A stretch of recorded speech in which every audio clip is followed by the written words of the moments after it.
কি ভারতীয় স্বার্থের কাছে আত্মসমর্পণ করেছে। আজ আমি সেই আত্মসমর্পণ করার টাইমলাইন আর ঘটনাগুলো প্রমাণ সহ দেখাবো। আপনি নিজেই সিদ্ধান্ত নিতে পারবেন আমার কথাগুলো সত্য কিনা। এই আলাপ শুরু করতে হলে আমাদের প্রথমে ফিরে যেতে হবে 2025 সালের অক্টোবর মাসে। তখনও নির্বাচনের 4 মাস বাকি। তারেক রহমান মিডিয়া সাক্ষাৎকার দিতেছেন 17 বছরের মধ্যে প্রথমবার বিবিসি বাংলার সাথে। সেই সাক্ষাৎকারে তারেক রহমান 3টা কথা কইছিলেন। প্রথম কথা, বাংলাদেশ সবার আগে, আমি আমার দেশের মানুষের স্বার্থ সবার উপরে রাখবো। ইংরেজিতে কইছিলেন বাংলাদেশ কামস ফার্স্ট। ইংরেজি যেহেতু কইছে ঠিকই কইছে। দ্বিতীয় কথা উনি কইছিলেন অবশ্যই আমি আমার পানির ন্যায্য হিস্সা চাই, অবশ্যই আমি আর একটা ফেলানিকে কাটা তারে ঝুলতে দেখতে চাই না। এই কথাটা শুনে আমার গায়ে কাটা দিছিল। ফেলানির নাম, যে ফেলানি হয়ে গেছে বাংলাদেশে ভারতের সীমান্ত অত্যাচারের প্রতীক, সেই ফেলানির নাম তারেক রহমান উচ্চারণ করলেন, বললেন আর না। তৃতীয় কথা, ভারত যদি একজন স্বৈর শাসককে আশ্রয় দিতে চায় এবং বাংলাদেশের মানুষের কাছে অপ্রিয় হতে চায়, সেটা তাদের পছন্দ। বাংলাদেশের মানুষ দূরত্ব রাখার সিদ্ধান্ত নিছে, আমাকে আমার জনগণের পাশে দাঁড়াইতে হবে। বাংলাদেশের মানুষ দূরত্ব রাখার সিদ্ধান্ত নিছে, এটা সে বলছে। আমরা পরে দেখবো সে দূরত্বটা কেমন রক্ষা হইতেছে, সে কিভাবে জনগণের পাশে দাঁড়াইছে তারেক রহমান। এই কথাগুলো শুধু তারেক রহমান বলেনি, বিএনপি পুরো লিডারশিপ র্যাঙ্ক এন্ড ফাইল একই সুরে কথা বলছে। এটাই ছিল তাদের ন্যারেটিভ। আমি আপনাদের দলিল দেখাই। 2024 জানুয়ারি মাস যশোরের বেনাপোল সীমান্তে বিএসএফ এর গুলিতে মারা গেলেন বাংলাদেশের বিজেপি সদস্য মোহাম্মদ রাইসুদ্দিন। 6 দিন পরে লালমনিরহাটের পাটগ্রামে আবার গুলি, আবার মৃত্যু। এইবার নিহত হইলেন রফিউল ইসলাম টুকলু। তো রিজভি ভাই কেসি গেটের ভিতরে বসে স্লোগান দেওয়ার সময় মাঝে মাঝে প্রেস কনফারেন্সও করতেন। উনি কইলেন বিএসএফ বাংলাদেশিদের পাখি শিকার করার মতো গুলি করে মারে, আন্তর্জাতিক আইনে এটা গুরুতর অপরাধ। ঠিক একই সময় বিএনপি স্ট্যান্ডিং কমিটি বিবৃতি দিল, এই যে এটা এখনো পাবেন ওয়েবসাইটে, ইংরেজি যেহেতু কইছে ঠিকই কইছে, তাই না? বাংলায় হয় দিল্লির সাথে শেখ হাসিনার আজ্ঞাবহ স্থায়ী রাজনৈতিক বোঝাপড়ার ফলাফল বিএসএফ এর গুলিতে বাংলাদেশের সীমান্ত হত্যার বিষয়ে নীরব থাকা। বিএসএফ বাংলাদেশের সীমান্তকে রক্তের খেলায় পরিণত করছে। এটা বাংলাদেশের জনগণকে হাঁটু গেড়ে রাখার আধিপত্যের বার্তা। ঠিক 2 মাস পরে 2024 সালের মার্চ মাসে নওগাঁর পোরশা সীমান্তে বিএসএফ এর গুলিতে মারা গেলেন আলামিন। একই রাতে লালমনিরহাটের আদিতমারি সীমান্তে গুলিকে আহত হয় লিটন মিয়া, তাকে বিএসএফ তুলে নিয়ে গেল। পরে ভারতীয় হাসপাতালে তার মৃত্যু হইল। মির্জা ফখরুল বিবৃতি দিল, দামি সরকার আর মন্ত্রীরা চুপ করে আছে। একজন বাংলাদেশিকে গুলি করে মারার পর আর একজনকে তুলে নিয়ে যাওয়ার পরেও তারা একটা কথাও বলেনি। প্রতিবাদের কথা তো দূরে থাক, এই দামি সরকারের আজ্ঞাবহ পররাষ্ট্রনীতির কারণে বাংলাদেশের নাগরিকদের জীবন অনিরাপদ। ক্ষমতা টিকায় রাখতে তারা দেশের স্বাধীনতা এবং সার্বভৌমত্ব দুর্বল করতেও দ্বিধা করে না। এটা মনে রাখবেন, সীমান্ত হত্যায় হাসিনা প্রতিবাদ করেনি জন্য সে বলতেছে ক্ষমতা টিকায় রাখতে তারা দেশের স্বাধীনতা সার্বভৌমত্ব দুর্বল করতে দ্বিধা করে না। আমরা দেখবো বিএনপি ক্ষমতায় আসার পরে কি করছে। দামি সরকার, আজ্ঞাবহ পররাষ্ট্রনীতি, খুব বড় বড় কথা, সার্বভৌমত্ব বিসর্জন। 6 এপ্রিল 2026 পাটগ্রাম ধবলসুতি সীমান্ত বিএসএফ এর গুলিতে আহত হয়েছে মিজান হোসেন, 18 বছর বয়স। পরদিন পররাষ্ট্রমন্ত্রী খলিল রহমান দিল্লি রওনা হলো। 8 এপ্রিল 2026 একই পাটগ্রাম ধাবলগুড়ি সীমান্ত বিএসএফ এর গুলিতে নিহত হইল আলী হোসেন, 49 বছর বয়স, কৃষক, পরিবারের একমাত্র উপার্জনক্ষম ব্যক্তি। বিএসএফ মৃতদেহ নিয়ে গেল একই উপজেলায়, আবার সীমান্ত হত্যা। 2024 কইছে, আবার দেখেন কি কইছে, সরকার আর তার মন্ত্রীরা চুপ। একজন বাংলাদেশিকে গুলি করে মারার পর একটা কথা বলেনি, এই সরকারের আজ্ঞাবহ পররাষ্ট্রনীতির কারণে বাংলাদেশিদের জীবন অনিরাপদ। একই বাস্তবতা 2026 একই বিএসএফ, একই মৃত্যু, একই নিরাপত্তা। শুধু ফখরুলের পথ বদলাইছে। তাহলে দামি সরকার কে রে বালচিউন? কি এখন মুখটা বন্ধ কেন? বলেন তো কি বলছিলেন সীমান্ত হত্যা নিয়ে? বাড়ি কোথায় গোপালী? আপনার মুখটা এখন বন্ধ কেন? বলেন তো কি বলছিলেন এতক্ষণ ধরে? মুখটা বন্ধ কেন এখন? দেশ কোথায় গোপালী? হ্যাঁ দেখিছে, খালেদা জিয়াও একই কথা বলে। শুধু তাই না, হাসিনা পড়ার পরে আন্তর্জাতিক মানবাধিকার দিবসে বিএনপি কি বোমবাস্টিক কথা কইছিল সেটা দেখি। নির্বাচনের ঠিক 2 মাস আগে ফখরুল ইসলাম বিবৃতিতে বলল, হিউম্যান রাইটস সাপোর্ট সোসাইটির রিপোর্ট অনুযায়ী বিএসএফ এর গুলিতে 69টা আক্রমণে 24 জন বাংলাদেশি নিহত হয়েছে, 38 জন আহত হয়েছে, 60 জন আটক হয়েছে। বিএসএফ জোর করে 3399 জনকে বাংলাদেশে পুশিং করেছে। আর ভারতীয় উপকূলরক্ষী বাহিনী বঙ্গোপসাগরের কাছে 108 জন বাংলাদেশি জেলেকে আটক করছে। 3399 জনকে পুশিং করেছে। বিএনপি কইছিল 3399 জন মানে একটা ছোটখাটো গ্রামের পুরো জনসংখ্যা জোর করে ছেড়ে দিছে বাংলাদেশে। এই হলো বিএনপির অভিযোগ ভারতের বিরুদ্ধে নির্বাচনের আগে। তখন তাদেরকে দেখাইতে হবে আমরা ভারতের বিরুদ্ধে স্ট্রং ম্যান, আমরা বিপ্লব করব ভারতের বিরুদ্ধে। এরপরে হলো 6 ফেব্রুয়ারি 2026 ভোটের 6 দিন আগে বিএনপি তাদের 51 দফা ইশতেহার প্রকাশ করলো। ইশতেহারের মূল স্লোগান হচ্ছে সবার আগে বাংলাদেশ। এই স্লোগানটা এবি পার্টির কাছ থেকে চুরি করেছে।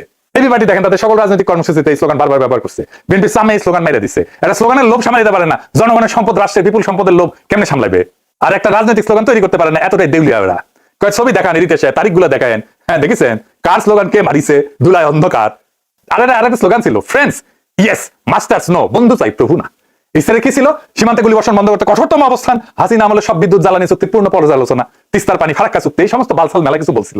2024 সালের জানুয়ারি থেকে 2026 সালের ফেব্রুয়ারি পুরো 2 বছর ধরে বিএনপির একটাই কণ্ঠস্বর, একটাই প্রতিশ্রুতি, একটাই অবস্থান। আমার সাথে তারেক রহমান নিজে বিএনপি ভারতীয় পণ্য বয়কট মুভমেন্ট করতেছে, আমরা একসাথে প্ল্যানিং করতেছি, এক্সিকিউট করতেছি। আর এই খলিলুর রহমান আমার সেই ভারতীয় পণ্য বয়কট মুভমেন্টের ন্যারেটিভ তৈরি করতে হেল্প করতেছেন। এই ছিল চুক্তি জনগণের সাথে ভোটের আগে। এখন প্রশ্ন, ক্ষমতা এসে এই চুক্তি কি ছুঁড়ে ফেলছে বিএনপি? আসেন এক এক করে দেখি। প্রথমে আদানি। 2025 সালে জানুয়ারি মাসে ফখরুল সাহেব বলছিলেন ক্ষমতা আসলে আমরা গত 15 বছরের সব বিদ্যুৎ জ্বালানি চুক্তি পর্যালোচনা করবো। ওই দিন ফখরুলের পাশে বসেছিল ইকবাল হাসান মাহমুদ টুকু, একটা রিপোর্ট উপস্থাপন করছিলেন উনি। সেই রিপোর্টের নাম ছিল বিদ্যুৎ জ্বালানি খাতে দুর্নীতি। টুকু সাহেব সেদিন স্পষ্ট করে বলছিলেন এই চুক্তিগুলো ক্লোজ টেন্ডার করা হয়েছে, আইনি প্রক্রিয়াকে পাশ কাটায়, ক্ষমতাসীন দলের পছন্দের ব্যক্তিদের সুবিধা দেওয়ার জন্য। ক্লোজ টেন্ডার মানে অবৈধ প্রক্রিয়া, ক্ষমতা আসলে পর্যালোচনা করা হবে, বাতিল করা হবে। এটাই ছিল প্রতিশ্রুতি, নিজেরাই বলছে, আমরা বলি নাই। সে এক ইকবাল হাসান মাহমুদ টুকু শপথের দিন সাংবাদিকরা তাকে ঘিরে ধরে জিজ্ঞেস করলেন, স্যার আদানি চুক্তি কি বাতিল হবে? মন্ত্রী উত্তর দিলেন ইংরেজি, I need to do homework, we need to do lots of brain storming. আমাকে হোমওয়ার্ক করা লাগবে, প্রচুর ব্রেন স্টর্মিং করতে হবে, মানে মগজের ঝড় তোলা লাগবে। এই জন্য সুপুরে এদের এত পছন্দ। হ্যাঁ দেখেন, বুঝলাম না, ঝড় উঠুক না কেন, আমি তো ঝড় উঠাচ্ছি এখানে, ঝড় উঠুক। দেখেছেন ঝড় তুলতে পারে চুপ্পু, সেই জন্য ওকে এত পছন্দ। টুকু ভাই আপনার হোমওয়ার্ক লাগবে কেন? 14 মাস আগে কি হোমওয়ার্ক করেছিলেন? পোস্ট টেন্ডার আইনি প্রক্রিয়া ভেঙে করা হয়েছে, এটা আপনি কইছিলেন। পছন্দের লোককে সুবিধা দেওয়া হয়েছে, আপনি কইছিলেন। এই তথ্য আপনার হাতে তখন ছিল, সেই তথ্য এখন 14 মাসে গায়েব হয়ে গেল।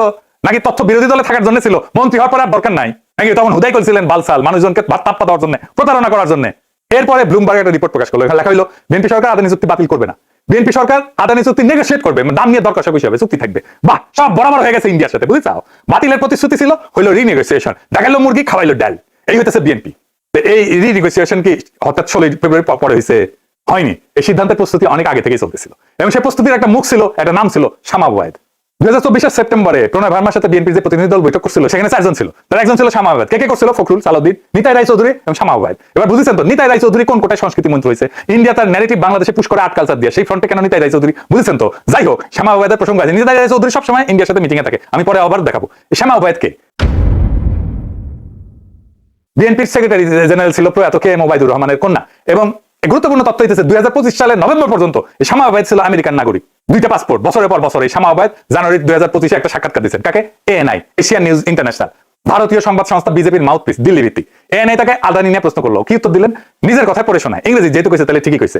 এর বাংলা হইতেছে, বাংলাদেশ একটা উন্নয়নশীল দেশ, শিল্পায়নের জন্য ক্লিন এনার্জি দরকার। আদানি গ্রুপ আগে এসে জ্বালানি প্রকল্পে যে বিনিয়োগে আগ্রহ দেখাইতেছে, এটা একটা পজিটিভ ব্যাপার। হ্যাঁ, বিএনপির নেতা ভারতীয় সংবাদ সংস্থাকে কইতেছে পজিটিভ আদানির বিষয়টা। নির্বাচনের 1 বছর আগে ইস্তাহারে লেখা হলো হাসিনা আমলে বিদ্যুৎ জ্বালানি চুক্তির পর্যালোচনা করা হবে। স্ট্যান্ডিং কমিটির সদস্যরা বলছিলেন ক্লোজ টেন্ডার অবৈধ, বাতিল হবে। Friends yes, masters no. একদিকে দলের আনুষ্ঠানিক অবস্থান, অন্যদিকে দলের আরেকজন নেতা ভারতীয় মিডিয়াকে দিতেছে আদানির জন্য পজিটিভ সার্টিফিকেট। 2টা অবস্থান একসাথে চলতেছিল। সামনে বাতিলের বক্তৃতা, পিছনে আদানিকে সবুজ সংকেত। এভাবেই চলে দুই দিকে বিএনপির, দুই দিকে। সামনে এক জিনিস, গোয়াত আর এক জিনিস বিএনপি। এই শামা ওবায়েদের বাবা কে ছিলেন জানেন? K M Obaidur Rahman. ওনারা না ছিলেন শামা ওবায়েদের সিলসিলা বোঝা যাবে না। কে এম ওবায়দুর রহমান কে ছিলেন? আসেন সেটা দেখি। কে এম ওবায়দুর রহমান প্রথম উল্লেখযোগ্য আওয়ামী লীগ নেতা, ছাত্রলীগ নেতা, যে বিএনপির মহাসচিব হয়েছিলেন। এই ফজা পাগলা প্রথম বিএনপি না, আরে হাবিবুর রহমান হাবিব প্রথম বিএনপি না, ছাত্রলীগ থেকে। 1970-এর নির্বাচনে এমপি হয়েছিল, মুজিবুর আমলে প্রতিমন্ত্রী ছিল, তার বাদ বাকশালের নেতা, খন্দকার মোস্তাকের মন্ত্রী, আবার বিএনপির ভাঙ্গা আলাদা বিএনপি করেছিল 1988 সালে। এটা হয়তো অনেকে জানে না, কিন্তু মাথায় রেখেন শামা ওবায়েদের পরিবারে আওয়ামী সিলসিলার উত্তরাধিকার আছে। এবার আসি সীমান্ত হত্যার প্রশ্ন। শপথের মতো 12 দিন পরে প্রণয় ভার্মা সচিবালয়ে আসলে, মানে শিলং সালাউদ্দিনের দপ্তরে সালাউদ্দিন সাহেবের সাথে দেখা করতে বৈঠক হলো ঘন্টাখানিক। বৈঠকের পর সালাউদ্দিন সাহেব বললেন, আমরা সীমান্তে কোনো হত্যাকাণ্ড দেখতে চাই না। ভারতীয় পক্ষ এই বিষয়ে আন্তরিক বলে জানিয়েছেন। আরে মরে যাই, কত আন্তরিক। বেশ কিছু অমীমাংসিত বিষয় আলোচনার মাধ্যমে সমাধান সম্ভব। আমরা প্রতিবেশী ভারতের সাথে পারস্পরিক সম্মান ও মর্যাদার ভিত্তিতে সম্পর্ক চাই। 16 মাস আগে এই লোকই কইছিল ব্লাড স্পোর্ট, মানে ওই যে স্থায়ী কমিটির মেম্বাররা যে বিবৃতি দিছে, রক্তের খলি খেলা বলছিল এই লোক। দিল্লির নৃশংসতার অভিযোগ করছিল এই লোক, এই শিলং সালাউদ্দিন। কিভাবে সে কথা ঘুরায়, জাতিসংঘে যাওয়ার দাবি করছিল। এখন একই ব্যক্তি বলতেছে ভারতীয় পক্ষ আন্তরিক, আলোচনায় সমাধান হবে। হাসিনাও তো একই কথা কইতো, পারস্পরিক সম্মান আর মর্যাদা, জাতিসংঘের নাম নাই, ব্লাড স্পোর্টসের উল্লেখ নাই, রক্তের হোলি খেলার উল্লেখ নাই, দিল্লির নৃশংসতার কথা নাই। 16 মাসের মধ্যে ভারত কি হঠাৎ ভালো হয়ে গেছে? হ্যাঁ, হঠাৎ বদলে গেছে? বিএসএফ কি হঠাৎ ফুল নিয়ে সীমান্তে দাঁড়াইছে? পাখি শিকারের বদলে কি তারা শান্তির পায়রা উড়ানো শুরু করছে? কিছুই বদলায়নি, বদলাইছে শুধু পদ। বিরোধী দলে থাকার সময় যে ভাষা ছিল, ক্ষমতায় আসার সাথে সাথে সেই ভাষাটা উধাও হয়ে গেছে। কেন হয়েছে সেটা তো আমরা দেখতেছি। কারণ হইতেছে ঘুটু, ইন্ডিয়ার সাথে ঘুটু। এইবার আসেন, খলিল রহমান নায়ের গেছে না, গেছিল না কয়েকদিন আগে ইন্ডিয়ায়, সেখানে কি হয়েছিল? 18 এপ্রিল 2026 দিল্লি গেল, নায়ের গেল, বিএনপির মন্ত্রীরা 3 দিনের সফরে। এইটা পররাষ্ট্রমন্ত্রী হিসেবে খলিল রহমানের প্রথম ভারত সফর, বাংলাদেশ সরকারের সরকারি সফর। সফরকালে একটা চিঠি হস্তান্তর করলেন। চিঠিতে তারেক রহমান নিজে স্বাক্ষর করছে। চিঠিতে তিনি নিজেকে কি হিসেবে লিখছেন? 2 পরিচয় একসাথে, chairman of BNP, prime minister of Bangladesh. দলের চেয়ারম্যান রাষ্ট্রের প্রধানমন্ত্রী, তাই তো? এই চিঠিতে প্রাপককে ভারতের ক্ষমতাসীন দল বিএনপির সভাপতি নীতিন নবীন, একটা দলের সভাপতি, ভারত সরকারের কেউ না। বিষয়, তারেক রহমান বিজেপি সভাপতিকে বাংলাদেশ সফরে আমন্ত্রণ জানাইতেছেন। এই চিঠিটা কে পৌঁছে দিল? হুমায়ুন কবির আর খলিল রহমান, মানে সরকারের লোক। চিঠি কার হাতে পৌঁছালো? বিজেপির পররাষ্ট্র বিভাগের প্রধান বিজয় সোঠাওয়ালের হাতে। পরে নীতিন নবীনকে হস্তান্তর করবেন এই চিঠিটা। এবং সোঠাওয়ালের পাশে ছিলেন শিশির বাজরিয়া। আমরা শিশির বাজরিয়া কে, এটা আমরা দেখবো। এটা খুব ইম্পর্টেন্ট ক্যারেক্টার। 15 বছর ধরে বিএনপি এবং আওয়ামী লীগের 2 দলের সাথে সম্পর্ক রাখছিল। এই বিষয়টা একটু ভালো করে বোঝা দরকার। কূটনীতিতে একটা স্ট্যান্ডার্ড কাঠামো আছে বিশ্বজুড়ে, সব দেশ মানে। প্রধানমন্ত্রী কথা বলবেন প্রধানমন্ত্রীর সাথে, রাষ্ট্রপতি কথা বলবেন রাষ্ট্রপতির সাথে, পররাষ্ট্রমন্ত্রী কথা বলবেন পররাষ্ট্রমন্ত্রীর সাথে। সমপদের সাথে সমপদ বরাবর হইতে হবে। স্ট্যাটাস, রাষ্ট্রের সাথে রাষ্ট্র, এটাকে বলে স্টেট টু স্টেট ডিপ্লোমেসি। 1961 সালে ভিয়েনা কনভেনশনের পর থেকে সব এই কাঠামো সব দেশ মানে, এটা মানাটাই রীতি। দল আর দলের সম্পর্ক আছে। বিএনপির সাথে বিজেপির সম্পর্ক থাকতে পারে, বিএনপির সাথে নেতা নেওয়ার দলের সম্পর্ক থাকতে পারে, আছেও মনে হয়, সেটা আলাদা কথা। দলীয় সভাপতি অন্য দেশের দলীয় সভাপতিকে লিখবেন দলের পক্ষ থেকে, এটাও স্বাভাবিক। বিএনপির চেয়ারম্যান বিজেপির সভাপতিকে লিখতে পারে, তারেক রহমান এস বিএনপির চেয়ারম্যান বিজেপির সভাপতিকে লিখতেই পারে, কোনো সমস্যা নাই। কিন্তু এই দুই চ্যানেল আলাদা করে রাখতে হবে, মিশাতে হয় না। কারণ দল ব্যক্তিগত প্রতিষ্ঠান, রাষ্ট্র জনগণের প্রতিষ্ঠান, দুইটার উদ্দেশ্য আলাদা। এখন তারেকের চিঠিতে কি হয়েছে দেখেন, এক চিঠিতে তিনি দুই পরিচয় একসাথে স্বাক্ষর করছেন, দলের চেয়ারম্যান এবং রাষ্ট্র প্রধানমন্ত্রী মিশ্রণ। এই চিঠির প্রাপক একজন দলীয় সভাপতি, সরকারি কেউ না। অর্থাৎ এক পক্ষ দল, এক পক্ষ দল এবং রাষ্ট্র, অন্য পক্ষ শুধু দল। এটাকে বলে অ্যাসিমেট্রি। চিঠি বহন করতেছে একজন সরকারি উপদেষ্টা, সরকারি সফরে, সরকারি বিমানে, রাষ্ট্রের সময়, রাষ্ট্রের সম্পদ, রাষ্ট্রের মর্যাদা সবকিছু দলীয় সম্পর্কের সেবায়। এই ধরনের আচরণ বহুদলীয় গণতন্ত্রে কোথাও হয় না, কোথাও না। লেবার পার্টির নেতা ইউকে প্রধানমন্ত্রী হইলে তিনি ভারতের বিজেপি সভাপতিকে প্রধানমন্ত্রী হিসেবে চিঠি লেখেন না, লিখলে ব্রিটিশ সংসদে তুল কালাম হবে। Canadian prime minister Justin Trudeau যখন দলীয় তহবিল সংগ্রহের অনুষ্ঠানে বিদেশি কূটনীতিকদের আমন্ত্রণ করছিলেন 2015 সালে, তখন কানাডিয়ান এনডিপি সরাসরি বলছিল তিনি কানাডিয়ান ডিপ্লোমেসিকে দলীয় স্বার্থের জন্য বিপন্ন করছেন। এটা তুলনা করেন, শেখ হাসিনা 2014 সালে মোদীকে অভিনন্দন জানিয়েছেন, বিজেপি সভাপতি রাজনাথ সিংকে বাংলাদেশ সরকারে আমন্ত্রণ জানিয়েছিলেন। কিন্তু হাসিনা সেই চিঠিতে নিজেকে কি হিসেবে লিখছিলেন, বলছিলেন on behalf of Bangladesh Awami League and my own behalf, মানে বাংলাদেশ আওয়ামী লীগের সভাপতি হিসেবে সে করছিল। শুধু দলীয় পরিচয় না, প্রধানমন্ত্রী পরিচয় আলাদা রাখা হয়েছিল। তারেক সেই দূরত্ব রাখেনি, দুই পরিচয়কে একসাথে মিশাইছেন। হাসিনার চেয়ে এক ধাপ আগায় গেছেন ভারতের প্রেমের প্রশ্নে। এবার বলেন আমাদের বিরোধী দল এটা সংসদের প্রশ্ন তুলছে, তোলেনি কেন তোলেনি? এবার আসি ফেলানি প্রশ্ন। বিবিসির সাথে সাক্ষাৎকারে তো অনেক বোমবাস্টিং কথা বলছিল, 2 মাসে বেশি সময় কাটে গেছে না। এই পুরো সময়কালে তারেক রহমান কতবার জনসমক্ষে ফেলানি শব্দটা উচ্চারণ করছে? একবারও না। এমনকি সীমান্ত হত্যা হলেও সে কিছু বলে নাই, ফেলানির নাম মুখে আনেনি। যে ফেলানির নাম তার নির্বাচনী প্রচারণার কেন্দ্রে ছিল, তার ইমেজ বিল্ডিং এর কেন্দ্রে ছিল, সে ক্ষমতা এসে আর উচ্চারণ করলো না। সীমান্ত হত্যা নিয়ে কোনো জনসমক্ষে বিবৃতি দিচ্ছে না। বিএনপি নিজের পরিসংখ্যানে যে 24 জন বাংলাদেশি নিহত হয়েছে বলছিল, সেই 24টা পরিবারের জন্য প্রধানমন্ত্রী কোনো শোক বিবৃতি দিচ্ছে, তাদের সাথে দেখা করছে, কথা বলছে, তাদের কোনো খোঁজ খবর নিছে নাই। বিএসএফ এর হাতে পুশিন হওয়া 3399 জনের জন্য কোনো প্রতিবাদ নাই, তাদের জন্য কি করছে? নাই, কিছু নাই, সব চুপ। সেই মানুষ, একই মানুষ যে বলছিল আর একটা ফেলানি ঝুলতে দেখতে চাই না, তার কণ্ঠস্বর এখন কোথায়? কি এখন মুখটা বন্ধ কেন? বলেন তো কি বলছিলেন? আপনার মুখটা এখন বন্ধ কেন? বলেন তো কি বলছিলেন এতক্ষণ ধরে? মুখটা বন্ধ কেন এখন? দেশ কোথায় গোপালী?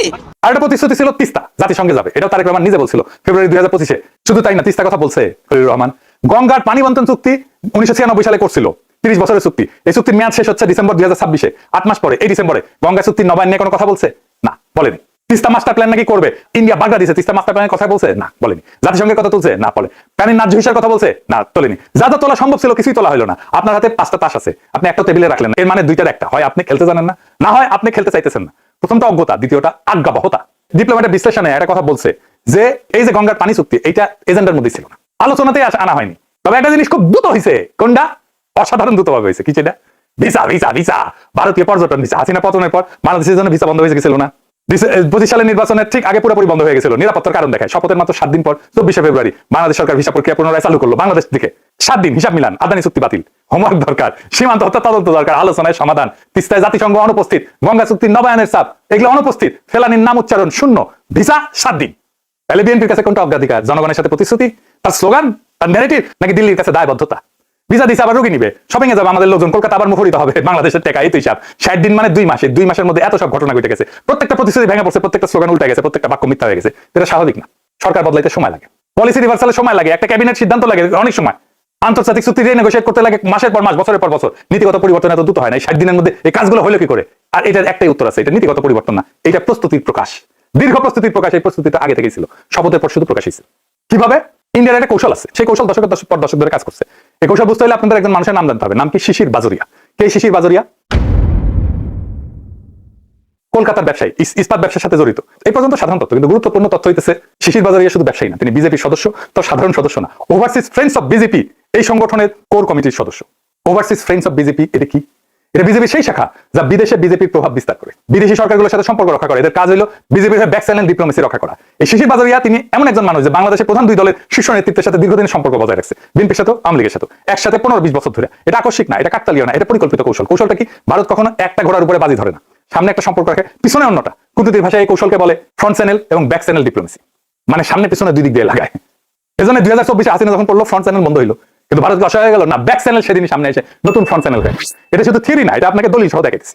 এই যে দিল্লি সফরে গেল খলিলুর রহমান না, তারা গেছে বিজেপির সদর দপ্তরে 11 অশোকা রোডে। বৈঠকে সারা কথা জানিয়ে যাচ্ছে কারা? 2 জন, একজন বিজয় চৌধুরীলাল বিজেপির ফরেন অ্যাফেয়ার্স ডিপার্টমেন্টের ইনচার্জ, আর একজন শিশির বাজোরিয়া, সেই একই বাজোরিয়া। আকস্মিক না, পরিকল্পনা। ভারত কখনো বিএনপির দরজা বন্ধ হইতে দেয়নি। দেখেন না, আমির খসরু মাথা নিচু করে আছে অমিত শাহের সামনে, ওরা জানে একদিনই দরজা কাজে লাগবে, সেই দিন আসছে। এবার আসেন খলিলুর রহমান আর অজিত দোভালের লম্বি কাহিনী। খলিলুর রহমানকে নিয়োগ দেওয়া হয়েছিল হাই রিপ্রেজেন্টেটিভ রোহিঙ্গা ইস্যু নিয়ে এবং প্রায়োরিটি অ্যাফেয়ার্স, উপদেষ্টা পদমর্যাদা, কিন্তু পদটা মনে রাখেন, রোহিঙ্গা প্রশ্নে উপদেষ্টা। নিরাপত্তা সংক্রান্ত কোনো পদ না, জাতীয় নিরাপত্তা কাঠামোর সাথে কোনো সম্পর্ক নেই, শুধু একটাই বিষয়, রোহিঙ্গা সমস্যা। এই পর্যন্ত ঠিক আছে। এবার আসল ঘটনা। 3 এপ্রিল 2025 ব্যাংককে শাংরিলা হোটেলে গ্র্যান্ড বলরুমে বিমস্টেকের সম্মেলন হইতেছে। 7 দেশের নেতারা উপস্থিত, বাংলাদেশের প্রফেসর ইউনূস আছে, মোদি আছে, থাইল্যান্ড, মিয়ানমার বা নেপাল, ভুটান, শ্রীলঙ্কা সবাই আছে। কিন্তু আমি আপনাদের আজকে একটা দেখাবো একটা ছবি যা বাংলাদেশের প্রধান উপদেষ্টা প্রেস উইং নিজেই প্রকাশ করছিল। এই যে ছবিটা দেখেন, ছবিটা দেখা যাচ্ছে এক টেবিলে বসে আছে দুইজন, একজন অজিত দোভাল আর একজন খলিলুর রহমান। খলিলুর রহমান সেই সময় বাংলাদেশের সিকিউরিটি অ্যাডভাইজার না, পররাষ্ট্রমন্ত্রীও না। তাহলে দোভালের সাথে তার কি খাম? দোভালের সাথে দীর্ঘক্ষণ কথা বললেন, কি কথা বললেন এই কথাটা আন্দাজ করতে হবে না। ভারতের পররাষ্ট্র মন্ত্রণালয়ের একজন সিনিয়র কর্মকর্তা ম্যাগাজিনকে বিস্তারিত বলছে, তার কথা হইতেছে দোভাল খলিলুরের সাথে ফ্র্যাঙ্ক আলোচনা করছেন, ভারতের কাছে কি কি সম্পূর্ণ আনএক্সেপ্টেবল সেই তালিকা তিনি সরাসরি দিচ্ছেন। সবচেয়ে গুরুত্বপূর্ণ বিষয়, বাংলাদেশ থেকে ভারত বিরোধী কার্যকলাপ পরিচালনা করা। একজন রোহিঙ্গা প্রতিনিধির সাথে ভারতের ন্যাশনাল সিকিউরিটি অ্যাডভাইজার কেন বসবেন রোহিঙ্গা সংকট নিয়ে কথা বলতে, নাকি ভারতের রেড লাইন জানাইতে? আরো একটা বিষয় দোভাল তুলছেন, ইউনিসের চীন সফরের সময় একটা বিবৃতি, যেখানে ইউনুস বলছিলেন যে ভারতের উত্তর পূর্ব একটা ল্যান্ডলং অঞ্চল যেটা চীনের বিনিয়োগে বাংলাদেশের মাধ্যমে উপকৃত হতে পারে। দোভাল এই বিবৃতি নিয়ে খলিলুরকে প্রশ্ন করে, খলিলুর ব্যাখ্যা দিচ্ছেন, দোভাল সন্তুষ্ট হয়নি। একটা রাতের ডিনারে খলিলুর রহমান কি হয়ে গেলেন, একজন রোহিঙ্গা বিষয়ক হাই রিপ্রেজেন্টেটিভ থেকে ভারতের ন্যাশনাল সিকিউরিটি অ্যাডভাইজারের চোখে বাংলাদেশের পক্ষ থেকে ভারতের নিরাপত্তা উদ্বেগ জবাবদিহিতার দায়িত্বে থাকা একজন সর্বোচ্চ পর্যায়ের ইন্টারলোকেটর। 3 এপ্রিল ডিনার হলো না, 9 এপ্রিল মাত্র 6 দিন পরে বাংলাদেশ সরকার গেজেট নোটিফিকেশন দিয়ে খলিলুর রহমানকে সিকিউরিটি অ্যাডভাইজার বানাইল। এটা কোনো দুর্ঘটনা না, এটা একটা সিগন্যাল। দিল্লি সেই রাতে বুঝাইছিল এই মানুষটা আমাদের সাথে কথা বলতে পারে। কোনো সুস্থ রাষ্ট্রে এভাবে ন্যাশনাল সিকিউরিটি অ্যাডভাইজার বাছাই করা হয় না। একটা দেশের ন্যাশনাল সিকিউরিটি অ্যাডভাইজার যিনি সর্বোচ্চ গোপন সামরিক তথ্য জানেন, সামরিক বাহিনীর সাথে সমন্বয় করবেন, গোয়েন্দা সংস্থার তদারকি করবেন, তার নিয়োগের ভিত্তি হয় দেশের ভিতরের বিবেচনা। ভারতের এনএসএ টেবিলে ফ্র্যাঙ্ক ডিসকাশনের 5 দিন পরে না। এরপর খলিলুর রহমান কি করলেন, তার প্রথম একটা বিদেশি সফর কোথায় গেলেন দেখেন, 5 মাসের মধ্যে 4 বার। একটা জায়গায় দোহা, কাতারের রাজধানী, 26 মে, 26 জুলাই, 28 আগস্ট, 25 নভেম্বর, 4 বার 5 মাসে একই ফ্লাইটে বারবার। দোহা কেন বারবার? কাতার বাংলাদেশের কোনো স্ট্র্যাটেজিক পার্টনার না, বাণিজ্যিক অংশীদারিত্ব সীমিত, সীমান্ত বিরোধ নাই, সামরিক চুক্তি নাই, বড় বিনিয়োগ নাই। দোহাতে বাংলাদেশের সিকিউরিটি অ্যাডভাইজারের কাজ কি? সহজ উত্তর, দোহাতে অন্য কেউ ছিল। দোহাতে আছে আমেরিকার আল উদেইদ এয়ারবেস, বিশ্বের বৃহত্তম সামরিক স্থাপনাগুলোর একটা। আমেরিকার সেন্টকম মধ্যপ্রাচ্যের সামরিক অপারেশনের নিয়ন্ত্রণ করে যে কমার, সেটা ফরওয়ার্ড হেডকোয়ার্টার এখানে। এই সফরে মাসগুলোতে ঢাকায় মার্কিন chargé d'affaires Tracey Jacobson দোহায় ছিলেন। বাংলাদেশের নিরাপত্তা সূত্রে বরাদ দিয়ে রিপোর্ট করছেন, খলিলুর, জ্যাকবসন এবং সেন্টকমের কর্মকর্তাদের সমন্বয়ে বৈঠক হয়েছে। আমেরিকার সাথে কি আলাপ? হালাত একটাই। আমি বারবার বলছি, হাসিনার আমলে ফ্রন্ট সিটে ভারত, আপনারা সাপোর্ট দিচ্ছে আমেরিকা। ইউনিসের আমলে আমেরিকা ফ্রন্ট সিটে আর ভারত থেকে আসে সাপোর্ট। তাই খলিলুর রহমানকে বারবার দোহায় যেতে হয়। এরপর দোভাল নিজে খলিলুর রহমানকে আমন্ত্রণ জানাইলেন কলম্বো সিকিউরিটি কনফারেন্স 7ম এনএসএ পর্যায়ের বৈঠক দিল্লিতে 20 নভেম্বর। ঠিক হলো তিনি যাবেন 19 নভেম্বর, কিন্তু গেলেন 18 নভেম্বর, একদিন আগে সন্ধ্যায়। একদিন আগে কেন কেউ পরিষ্কার করে বলেনি, আনুষ্ঠানিক ব্যাখ্যা নেই। এটা নিয়ে কূটনৈতিক মহলে ব্যাপক আলোচনা হয়েছিল। একদিন আগে এটা গুরুত্বপূর্ণ। একদিন আগে যাওয়ার অর্থ কি? অর্থ আনুষ্ঠানিক মাল্টিল্যাটারাল বৈঠকের আগে আলাদা প্রাইভেট সময়, দোভালের সাথে, জয়শঙ্করের সাথে অথবা অন্য কারোর সাথে, আমরা তো জানি না। যে সময় কোনো রেকর্ড থাকবে না, এই সময়টা আরো ক্রিটিক্যাল হয়ে ওঠে আরেকটা কারণে। এই বৈঠকের ঠিক 48 ঘন্টা আগে 17 নভেম্বর হাসিনাকে মৃত্যুদণ্ড দিচ্ছে আন্তর্জাতিক অপরাধ ট্রাইব্যুনাল। হাসিনা তখন দিল্লিতে আশ্রিত, ভারত তাকে রক্ষা করতেছে, প্রত্যাবর্তন অনুরোধ উপেক্ষা করছে। এই বিস্ফোরণ মুহূর্তে যখন ঢাকার সাথে দিল্লির সম্পর্ক 2 দশকের সবচেয়ে তিক্ত অবস্থানে, তখন দোভাল ডাকলেন, খলিলুর গেলেন, 2 এনএসএ একসাথে দীর্ঘ আলোচনা বসলেন। বৈঠক শেষে খলিলুর কি করলেন, দোভালকে বাংলাদেশ সফরে আমন্ত্রণ দিলেন, নিজে দিলেন। যে দেশের ট্রাইব্যুনাল 48 ঘন্টা আগে সাবেক প্রধানমন্ত্রীকে মৃত্যুদণ্ডাদেশ দিয়েছে, সেই দেশের এনএসএ সেই মৃত্যুদণ্ডপ্রাপ্ত ব্যক্তির প্রোটেক্টরকে নিজ দেশে আমন্ত্রণ জানাইতেছেন। শুধু আমন্ত্রণ না, দেশের সম্মানের নামে আমন্ত্রণ। এই আমন্ত্রণ কার পক্ষ থেকে? জনগণের পক্ষ থেকে। যে জনগণ জুলাই অভ্যুত্থানে হাসিনার বিরুদ্ধে রাস্তায় জীবন দিছে। অনেকে বলে প্রফেসর ইউনূস নাকি জুলাই অন্তঃপ্রাণ। জুলাই অন্তঃপ্রাণ। দেখেন, যে জনগণ দিল্লি না ঢাকা বলে স্লোগান দিছিল, সেই জনগণের পক্ষ থেকে খলিলুর রহমান প্রফেসর ইউনূসের নিরাপত্তা উপদেষ্টা অজিত দোভালকে বাংলাদেশে আমন্ত্রণ জানায়। এই আমন্ত্রণ জনগণের পক্ষ থেকে না, এই আমন্ত্রণ সেই বন্দোবস্তের পক্ষ থেকে, কাঠামোর পক্ষ থেকে। যে কাঠামোর কথা আমি এপিসোডের শুরু থেকে বলে আসতেছি, যে কাঠামো হাসিনার সাথে টিকে থাকতো, ইউনূসের সাথে টিকছে, তারেকের সাথেও টিকবে। ইউনূস সরকারের 18 মাসের পুরো আমল, এটাই সবচেয়ে উচ্চ পর্যায়ের ভারত সম্পৃক্ততা। একজন মানুষের মাধ্যমে, খলিলুর রহমানের মাধ্যমে, যিনি ব্যাংকক থেকে, দোহা থেকে, দিল্লি থেকে এক সুতায় গাঁথা এক মালা, আর সেই মালা শেষ প্রান্ত কোথায় গিয়ে টেকছে সেটা আমরা সবাই দেখছি। 17 ফেব্রুয়ারি 2026 সে একই খলিলুর রহমান তারেক রহমানের ক্যাবিনেটের পররাষ্ট্রমন্ত্রী। সরকার বদলাইছে, কাঠামো বদলায়নি, মুখ বদলাইছে, মানুষ একটাই রয়ে গেছে। এবার আরেকটা চমকপ্রদ ঘটনা। এপ্রিল 2026 খলিলুর রহমান গেছে ইন্ডিয়ায়, প্রথম বিদেশ সফর, পররাষ্ট্রমন্ত্রী হিসেবে। তার প্রোটোকল অনুযায়ী সফরে প্রথম বৈঠক হওয়ার কথা ছিল কার সাথে? জয়শঙ্করের সাথে, ভারতের পররাষ্ট্রমন্ত্রী, তার কাউন্টারপার্ট। কিন্তু খলিলুর সাহেব প্রোটোকল ভাঙলেন। দিল্লিতে পৌঁছে তার প্রথম বৈঠক কোথায় হলো? অজিত দোভালের দপ্তরে। জয়শঙ্করের সাথে বৈঠক হলো পরের দিন। জয়শঙ্করের সাথে বৈঠক হলো পরের দিন। অস্বাভাবিক ঘটনা কূটনৈতিক দৃষ্টিকোণ থেকে। পররাষ্ট্রমন্ত্রী যে প্রথমে ন্যাশনাল সিকিউরিটি অ্যাডভাইজারের সাথে বৈঠক করেন না, সবসময় কাউন্টারপার্টের সাথে বৈঠক করে। এটাই কনভেনশন, এটাই ভদ্রতা। কিন্তু খলিলুর রহমান কনভেনশন ভাঙলেন। কেন ভাঙলেন? কারণ সম্পর্কটা আনুষ্ঠানিক পদের না, সম্পর্কটা ব্যক্তিগত চ্যানেলের। যে সম্পর্ক 4 এপ্রিল 2025 ব্যাংকক থেকে শুরু হয়েছিল, সরকার বদলাইছে, পদ বদলাইছে, ব্যক্তি থাকছে। দিল্লির দিকে তাকায় থাকা চ্যানেল অটুট। এবার আমি আপনাদের 3টা তারিখ দেবো। এই 3টা তারিখের পাশাপাশি রাখলে একটা প্যাটার্ন তৈরি হবে। সেই প্যাটার্নের একটা নাম আছে, নামটা আমি তারিখ দেখানোর পরে বলবো। প্রথম তারিখ 26 ডিসেম্বর, তারেক রহমান ওই দিন 17 বছর পর ঢাকায় ফিরলেন। 27 ডিসেম্বর ভারতের পররাষ্ট্র মন্ত্রণালয়ের সাপ্তাহিক ব্রিফিং, মুখপাত্র রণবীর জয়সওয়াল একজন সাংবাদিককে প্রশ্ন করেন, তারেক রহমান ফিরছেন, ভারতের প্রতিক্রিয়া কি? জয়সওয়াল বললেন, ভারত বাংলাদেশে অবাধ, সুষ্ঠু, অন্তর্ভুক্তিমূলক নির্বাচন সমর্থন করে। বিএনপি নেতার লন্ডন থেকে ফেরা এই প্রেক্ষাপটে দেখা উচিত। ভারত কিন্তু যে কোনো প্রার্থী বলেনি, ভারত সব দল বলেনি, ভারত বলছে বিএনপি নেতার ফেরা, একজন নির্দিষ্ট প্রার্থীর নাম উল্লেখ নির্বাচনের 48 দিন আগে। এটা ছিল ভারতের প্রথম আনুষ্ঠানিক বিবৃতি। দ্বিতীয় তারিখ 31 ডিসেম্বর 2025, তারেকের ফেরার 5 দিন পর খালেদা জিয়ার জানাজা। জয়শঙ্কর আসলেন, ভারতের পররাষ্ট্রমন্ত্রী ব্যক্তিগতভাবে জয়শঙ্কর খালেদা জিয়ার কফিনে ফুল দিলেন। তারপর তারেক রহমানের সাথে আলাদা বৈঠক, সেই বৈঠকে জয়শঙ্কর তারেকের হাতে একটা চিঠি দিলেন, তুলে দিলেন। সাথে সেই খলিলুর রহমান। পররাষ্ট্রমন্ত্রী না, অবাক ব্যাপার না? এখানে তো পররাষ্ট্র উপদেষ্টা তৌহিদ সাহেব থাকার কথা। চিঠিটা কার? মোদির। ভারতের প্রধানমন্ত্রী নরেন্দ্র মোদী ব্যক্তিগত সই করা একটা চিঠি তারেক রহমানের উদ্দেশ্যে। চিঠিতে কি লেখা ছিল? লিখলেন খালেদা জিয়ার যে আইডিয়াল, সেই আইডিয়াল তারেক রহমানের নেতৃত্বে আগে যাবে। এই আইডিয়াল ভারত বাংলাদেশের মধ্যে ডিপ হিস্টোরিক পার্টনারশিপের গাইডিং লাইট হিসেবে কাজ করবে। গাইডিং লাইট, যে খালেদা জিয়াকে অসুস্থ অবস্থায় জেলে রাখার পরে কিছুই বলে নাই ইন্ডিয়া, সে এখন গাইডিং লাইট হয়ে গেছে। আপনাকে যদি কেউ বলে আপনি আমার গাইডিং লাইট হবেন, আপনার নেতৃত্ব তাহলে মেনে নিতেছে, তারা আপনাকে অনুসরণ করবে। এই শব্দটা কূটনৈতিক ভাষায় বিরল। মোদী এই শব্দ ব্যবহার করলেন তারেক রহমানের উদ্দেশ্যে নির্বাচনের 43 দিন আগে ব্যক্তিগত চিঠিতে পররাষ্ট্রমন্ত্রীর হাতে। 3 তারিখ 10 জানুয়ারি 2026। আরো 10 দিন পরে গুলশান বিএনপি অফিসে 5টার দিকে ভারতীয় হাই কমিশনার প্রণয় ভার্মা আসলেন। যথারীতি নিয়মিত বৈঠক। কতক্ষণ চললো বৈঠক? 40 মিনিট, অল্প সময় না, গুরুত্বপূর্ণ আলাপ। বৈঠকের পর ভার্মা চলে গেলেন হুমায়ুন কবির ব্রিফিং দিচ্ছেন। বলতেছেন মোদী তার নবনির্বাচিত বিএনপি চেয়ারম্যানকে অভিনন্দন জানাইছেন। তিনি তখন বিএনপি চেয়ারম্যান আছেন, তিনি এক্সপেক্ট করতেছেন যে বাংলাদেশের ভবিষ্যৎ তারেক রহমানের নেতৃত্বে পুনর্নির্মিত হবে। লক্ষ্য করেন, হুমায়ুন কবির আশা বা চাওয়া বলেন, ইংরেজিতে বলতে এক্সপেকটেশন, প্রত্যাশা। আশার প্রত্যাশা এক অর্থ না, প্রত্যাশা মানে প্রায় দাবি। We expect this to happen. একজন বিদেশি প্রধানমন্ত্রী এক্সপেকটেশন প্রকাশ করতেছে বাংলাদেশের ভবিষ্যৎ তারেক রহমানের নেতৃত্বে পুনর্নির্মিত হবে নির্বাচনের 33 দিন আগে। ভোটের বাক্স তখন খুলেই নাই, ইসি প্রার্থী তালিকা চূড়ান্ত করে নাই। কূটনীতিতে একটা স্ট্যান্ডার্ড ভাষা আছে, যখন একটা দেশ অন্য দেশের নির্বাচন নিয়ে কথা বলে তখন তারা বলে আমরা যে কোনো নির্বাচিত সরকারের সাথে কাজ করতে প্রস্তুত। এটা হলো রেখা, রেড লাইন। এই রেখা অতিক্রম করা যায় না, কারণ এর বেশি করলে সেটা অন্য দেশের নির্বাচনে হস্তক্ষেপ হয়ে যায়, সার্বভৌমত্বের লঙ্ঘন হয়ে যায়। মোদী এই রেখা অতিক্রম করছেন 3 বার। প্রথমে পররাষ্ট্র মন্ত্রণালয়ের বিবৃতিতে, তারপরে ব্যক্তিগত চিঠিতে, তারপরে হাই কমিশনের মাধ্যমে। কূটনীতির ভাষায় এটা একটা নাম আছে, এটা হচ্ছে প্রি লেজিটিমাইজেশন, মানে পূর্ব বৈধতা। ভোট শুরু হওয়ার আগেই একটা নির্দিষ্ট একজন প্রার্থীকে বৈধ, কাঙ্ক্ষিত এবং গ্রহণযোগ্য ঘোষণা করা, যাতে জনগণের হাত থেকে বিকল্পের ধারণাটাই সরাই দেওয়া যায়। ভোটে ভারতের ভূমিকাটাই ছিল এটা। ভারতের কাজ ছিল 1 নম্বরটা সব পাওয়ারকে কাজে লাগানো। বাঙ্গু, সুশীল, এলিট সবাই, ইন্ডিয়া লেসপেন্সার যারা, তারা বিএনপির পক্ষে মাঠে নামেছিল। ফোনের আলো, দিল্লি স্টার, সব মিডিয়া গেল তাদের পক্ষে। 2 নম্বর ফলাফল নিজের পক্ষে আনা, নিজের প্রয়োজনীয় ফলাফল হিসেবে সাজানো। এটা নিশ্চিত করা যে যে দল ক্ষমতা আসবে সেই দল আগে থেকে দিল্লির ভাষা বুঝে নেবে, আগে থেকে দিল্লির প্রত্যাশা মেনে নেবে। সেটা তারা করছে, ভোটের বাক্স খোলার অনেক আগেই করছে, 3 বার বার্তা পাঠায়। এবার সংক্ষেপে একটু হুমায়ুন কবিরকে বলে নি। হুমায়ুন কবির সম্পর্কে অনেকেই জানে না। কে হুমায়ুন কবির? হুমায়ুন কবিরের প্রথম দল কোনটা ছিল জানেন? বিএনপি, ব্রিটিশ লেবার পার্টি, ব্রিটিশের সরকারি দল।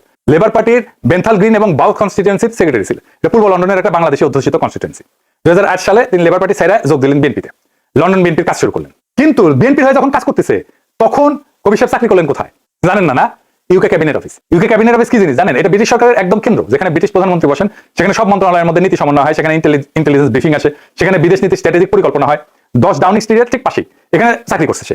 কার আমলে? প্রথমে বরিস জনসনের আমলে, তারপরে ঋষি সোনাকের আমলে, 2 ব্রিটিশ প্রধানমন্ত্রী আমলে, কনজারভেটিভ পার্টির আমলে। এই সময়টা ইউকে বিদেশ নীতির কেন্দ্রে কি ছিল জানেন? দেখেন বরিস জনসনের ঘোষণা, দেখলেই বুঝবেন, ঘোষণা দেখলেই বুঝবেন কেন্দ্রে কি ছিল। India UK living bridge, road map 2030। Modi Johnson বন্ধুত্ব।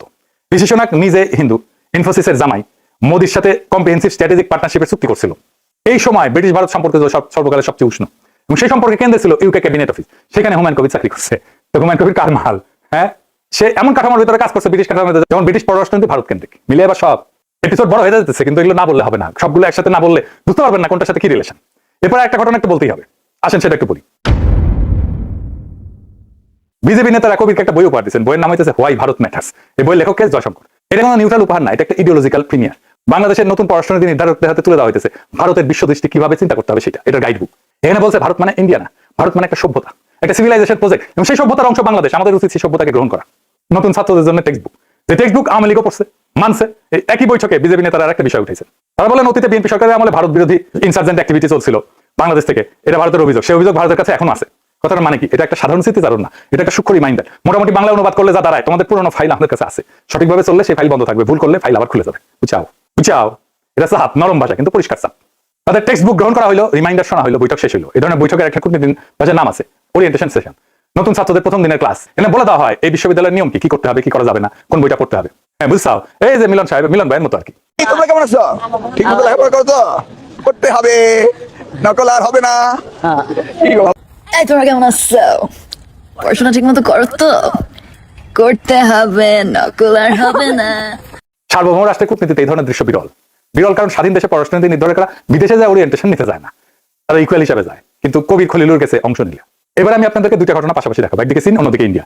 একই সময় একই সরকার, একই ইস্যু নিয়ে 2 দেশের সাথে বাংলাদেশ কিভাবে আচরণ করবে সেটা দেখলে অনেক কিছু বোঝা যাবে। 9 মার্চ 2026 চীনের রাষ্ট্রদূত গেলেন অর্থমন্ত্রী আমির খসরু মাহমুদ চৌধুরীর কাছে। নিজে থেকে কেউ ডাকেনি, নিজেই আসছেন। এই বৈঠকে বললেন চীন বাংলাদেশের জ্বালানি সংকট সমাধানে সহযোগিতা করতে চায়। চীন জ্বালানি সরবরাহে আগ্রহী, একসাথে কাজ করতে চায়। চীন নিজে থেকে প্রস্তাব দিতেছে, জ্বালানি সহযোগিতার অফার দিচ্ছে। বাংলাদেশের পক্ষ থেকে কিছু জিজ্ঞেস করা হয়নি, চীন নিজে থেকে আগে আসছে। বিএনপির তরফ থেকে কোনো সাড়া নাই, কোনো কমিটি নাই, কোনো ফলো আপ নাই, কোনো মিটিং নাই। চীন প্রস্তাব দিল, বাংলাদেশ গ্রহণ করলো না। একই দিনে 9 মার্চ 2026 যেদিন চীনের রাষ্ট্রদূত অর্থমন্ত্রীকে জ্বালানি প্রস্তাব দিতেছে, একই দিনে প্রণয় ভার্মা জ্বালানি মন্ত্রী টুকুর সাথে বৈঠক করতেছে। এখানে ভারত বাংলাদেশকে প্রস্তাব দিতেছে না, বাংলাদেশ ভারতকে প্রস্তাব দিতেছে। বাংলাদেশ নিজে থেকে বলতেছে আপনাদের নুমালীগড় পাইপলাইন থেকে আরো ডিজেল দেন। চলতি বছরে 5,000 টন আছে, আমরা চাই মাসে 20,000 টন।